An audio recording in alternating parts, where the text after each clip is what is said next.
दोस्तों, क्या पाकिस्तान ने फिर से अबोटाबाद वाला डबल गेम कर दिया है। एक तरफ अमेरिका को पीस टॉक्स का लॉलीपॉप दिया और दूसरी तरफ रावलपिंडी के नूर खान एयरबेस में ईरान के खुफिया स्पाई प्लेन्स छुपा दिया। आज उसका पर्दाफाश करेंगे दोस्तों। नमस्कार, जय हिंद दोस्तों, मेरा नाम है अंशुमन सरकार। दोस्तों, आज की वीडियो थोड़ी लंबी होगी क्योंकि बात हमारी नेशनल सिक्योरिटी और मैरीटाइम स्ट्रेटेजी की है। बीते कल मई 11, 2026 को सीबीएस न्यूज ने एक ऐसी इन्वेस्टिगेटिव रिपोर्ट निकाली जिसने वॉशिंगटन से लेकर नई दिल्ली तक हल्ला मचा दिया। दोस्तों, रिपोर्ट का दावा है कि जब अमेरिका और ईरान के बीच जंग छिड़ने वाली थी तब पाकिस्तान ने चुपके से ईरानियन मिलिट्री एयरक्राफ्ट को अपने बेसिस पर पनाह दी। और देखिए, मई 12 की सबसे बड़ी अपडेट क्या है। पाकिस्तान के फॉरेन ऑफिस ने पहले तो इसे सेंसेशनल बोला, लेकिन फिर चोरी पकड़ी गई तो उन्होंने अभी मान लिया कि हाँ, ईरानियन प्लेन्स हमारे बेस पर खड़े हैं। उनका बहाना डिप्लोमेटिक टॉक्स के लिए आए हैं। लेकिन दोस्तों, कोई डिप्लोमेटिक टॉक्स के लिए RC-130 सर्वेलेंस स्पाई प्लेन में बैठकर नहीं आता ना। तो ये कौन सा डिप्लोमेट आया जो एक सर्वेलेंस प्लेन में बैठ के आया। तो ये पाकिस्तान का एक और अबोटाबाद वाला मोमेंट है। दोस्तों, फैक्ट्स पर आते हैं, क्रोनोलॉजी हम समझेंगे।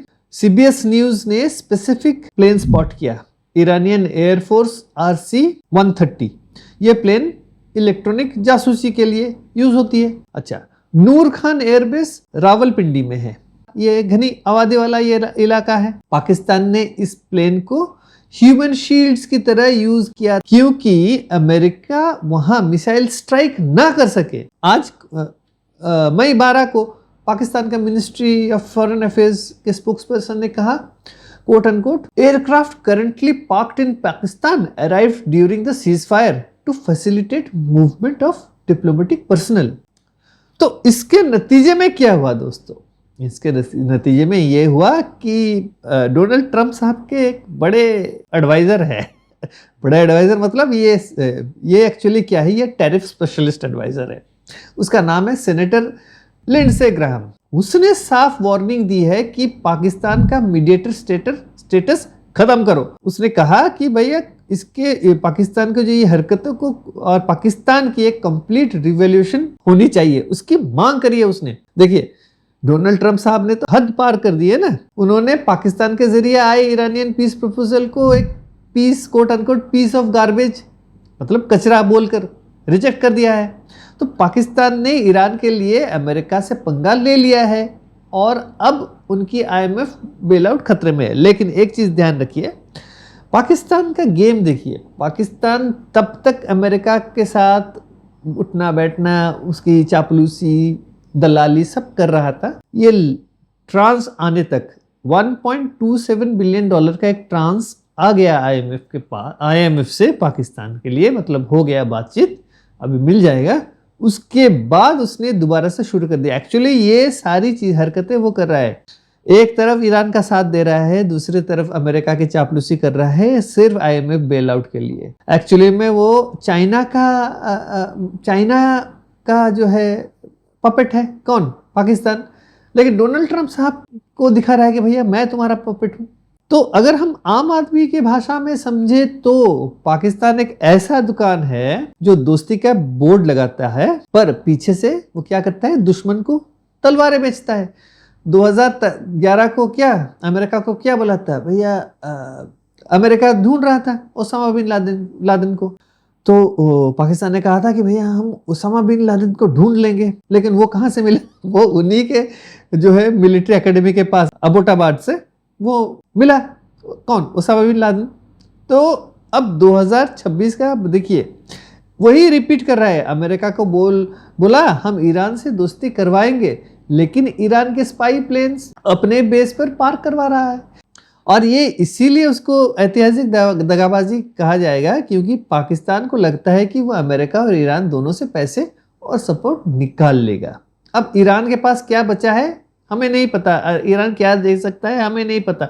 फिर भी ट्रम्प साहब जो है उसके लिए ये IMF वगैरह के जो है ट्रांसेस वो रिलीज करवा रहे हैं, लेकिन इस बार उनका डबल गेम उन पर अभी उल्टा पड़ेगा, देख लीजिएगा आप लोग। अब बात करते हैं हमारे देश की, भारतवर्ष। जब ये खबर आई कि ईरान के स्पाई प्लेन्स रावलपिंडी में हैं, तो इंडिया ने क्या किया? मई 11-12-2026 को इंडिया ने मिशन समुद्र मंथन को फास्ट ट्रैक मोड में डाल दिया है। देखिए दोस्तों, गौर कीजिए, मोदी जी ने स्पीच में कहा कि भैया आप लोग जितना हो सके तेल थोड़ा कम इस्तेमाल कीजिए, पेट्रोल डीजल, हवाई जहाज में कम थोड़ा जाइए, मतलब विदेश यात्रा कम कीजिए, डॉलर्स बचाइए, सोना कम खरीदिए। इससे क्या होता है? डॉलर्स बचता है, डॉलर्स बचता है, क्योंकि ना ये जंग अभी खत्म नहीं हुआ है, और अगर पाकिस्तान इसमें शामिल है तो कुछ अलग होने वाला है। अब समुद्र मंथन क्या है? ये इंडिया का सबसे बड़ा जो है deep sea energy exploration mission है। जो हमारे जो पेट्रोलियम मिनिस्टर है हरदीप सिंह पुरी साहब, उन्होंने कंफर्म किया है कि इंडिया अब ऑफशोर ड्रिलिंग को 5 गुना बढ़ा देगा। तो लेकिन अभी क्यों? क्योंकि अगर ईरान और पाकिस्तान मिलकर जो है अरबियन सी या स्ट्रेट ऑफ हॉर्मुज को ब्लॉक करते हैं तो इंडिया का जो तेल वहां से आना रुक जाएगा। देखिए, अब हम बात कर रहे हैं ईरान और पाकिस्तान, क्योंकि ना अब शक ये भी हम कर सकते हैं कि भारत के जहाज़ों पर जो अटैक्स हुई है, जो तेल लेके आ रहे थे, कहीं पाकिस्तान उसके साथ ईरान के साथ मिलके या IRGC के साथ मिलके तो कुछ खुराफात नहीं करा है। देखिए, ये एक स्पेकुलेशन है, मैं स्पेकुलेट कर रहा हूँ इस बात को। और एक चीज़ है, इंडिया ने जो है अभी जो टारगेट रखा है कि हम अपने जो स्ट्रेटेजिक पेट्रोलियम रिजर्व्स को बढ़ाकर अभी 90 दिन करेंगे, तो इसको बफर बनाया जा रहा है कि 90 दिन का बफर होगा। तो आज के डेट में हम 75 से 80 दिन तक का रखे हैं। तो ये दोस्तों, अगर ईरान के RC-130 प्लेन्स नूर खान एयरबेस पर हैं तो वो हमारे गुजरात कोस्ट, मुंबई हाई और ये जो हमारा ग्रेट निकोबार प्रोजेक्ट की इलेक्ट्रॉनिक सर्वेलेंस वो कर सकता है। अब पाकिस्तान का जो सर्वेलेंस प्लेन्स है या नहीं है पता नहीं है, पाकिस्तान ईरान का इस्तेमाल करेगा हमें वो भी पता नहीं, क्योंकि ना पाकिस्तान ईरान के स्पाई प्लेन्स को बेच दे रहा है ताकि वो इंडियन नेवी की हर हरकत चाइना को पास कर सके। अभी तो यही लग रहा है। तो ये इंडिया के लिए एक डायरेक्ट जो है मैरीटाइम चैलेंज भी है। तो अगर हम आखिर में सारी चीजें हम अगर जोड़े तो हम क्या निष्कर्ष निकाल सकते हैं? पाकिस्तान ने ईरान के लिए अमेरिका को धोखा दिया और बदले में अमेरिका ने उन्हें आइसोलेट करना शुरू कर दिया है। अब इंडिया ने इस धोखेबाजी को देखते हुए अपनी जो है एनर्जी आत्मनिर्भरता के लिए समुद्र मंथन छेड़ दिया है। इसके परिणाम क्या होंगे? पाकिस्तान अब ना अमेरिका का रहा, ना ईरान का भरोसा जीत पाया, पहली बात। दूसरी बात, भारत, हमने अपने जो है मैरीटाइम सिक्योरिटी शील्ड और 90 डेज का जो है ऑयल रिजर्व तैयार कर लिया है, क्योंकि ना 90 दिन का, अभी 90 दिन क्या, मैं तो बोल रहा हूँ कि अभी भारत सरकार शायद 6 महीने तक का भी बढ़ा सकता है। अब दुनिया की अगर हम बात करें, सबको समझ आ गया है कि रावलपिंडी पर भरोसा करना ग्लोबल सिक्योरिटी के लिए खतरा है। पाकिस्तान पे भी कोई भरोसा नहीं कर सकता है, कि ना पाकिस्तान की हरकतें अब पता चल रही है। देखिए, हम ईरान पे, हमारा रिलेशनशिप ईरान के साथ अच्छा है, अच्छे संबंध है, लेकिन ये सारी चीजें देखने के बाद, पाकिस्तान के साथ उनकी हरकतें देखने के बाद, देखिए थोड़ा सा तो शक होगा। डिप्लोमेटिकली हम टाइज बनाए हुए हैं। अब्बास अरागची अभी आएंगे भारत, ब्रिक्स के जो फॉरेन मिनिस्टर्स के मीटिंग में, वो बात अलग है, डिप्लोमेसी अलग है। लेकिन हम अगर थोड़ा सा ध्यान भी दे, थोड़े बहुत इन दिनों में क्या हुआ है, तो ऐसा लग रहा है। देखिए, चाबहार का हमें अभी भूलना पड़ेगा चाबहार को, और भारत वहां से अगर निकलता है तो वहां पे आके घुसेगा कौन? पहला प्रायोरिटी ईरान देगा चाइना को, क्योंकि चाइना भी आने के लिए तैयार हो जाएगा, क्योंकि उसका स्ट्रिंग्स ऑफ पर्ल्स और भी मजबूत हो जाएगा। ये है। दूसरी बात, एक जहाज जो कि मुंद्रा पोर्ट के लिए निकल चुका था, उसको IRGC ने गोली मार के उसको भगा दिया। मेडे वाला किस्सा याद है ना, जब शिप के कप्तान ने कहा, तो वो वापस चला गया। वो तो भारत के जहाजों पर कुछ तो हरकतें हुई है। ऊपर से अभी अगर हमारे भारतीय क्रू बहुत ज़्यादा हैं कई जहाज़ों में, तो भारतीय सफ़र कर रहे हैं कि नहीं? ईरान इसके लिए हमारा साथ दे रहा है? नहीं दे रहा है ना।